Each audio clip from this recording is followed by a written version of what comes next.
Древно китайско изречение гласи: по-добре се откажете от цяла количка дърва за огрев, отколкото дори и от една шепа кордицепс.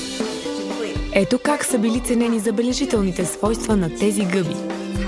В древен Китай само императорския двор и благородниците са могли да си позволят да ги използват. В природата кордицепс заемат специално място, тъй като те съчетават света на растенията и животните. Те са високопланински гъби, които растат в районите на Тибет на височина между 3 и 5000 метра. Повече от 1200 години кордицепс са наричани чудодейната съставка на традиционната китайска билкова медицина.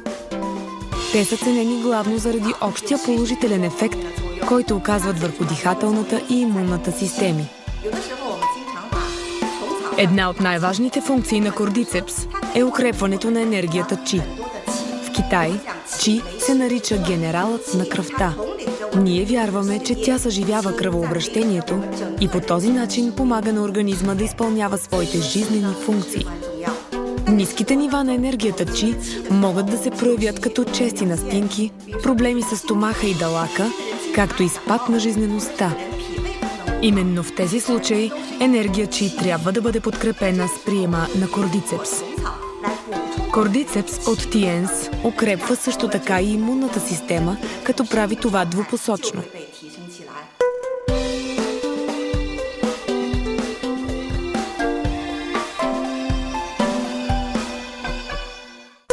Ако имунитетът е прекалено нисък или прекалено висок, можем да възстановим баланса обратно, като върнем тялото към неговото естествено начално ниво. Само тогава можем да се насладим на истинско здраве.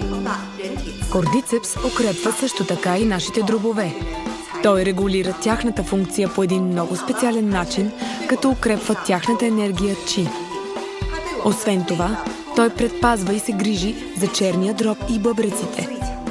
Оказва също така и влияние върху унищожаването на токсините. Както можете да видите, обхвата на действието на кордицепс е изключително широк.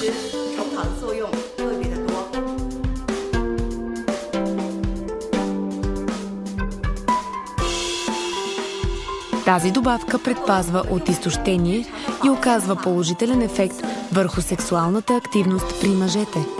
Дозата от кордицепс трябва да бъде определена и регулирана спрямо нуждите на организма.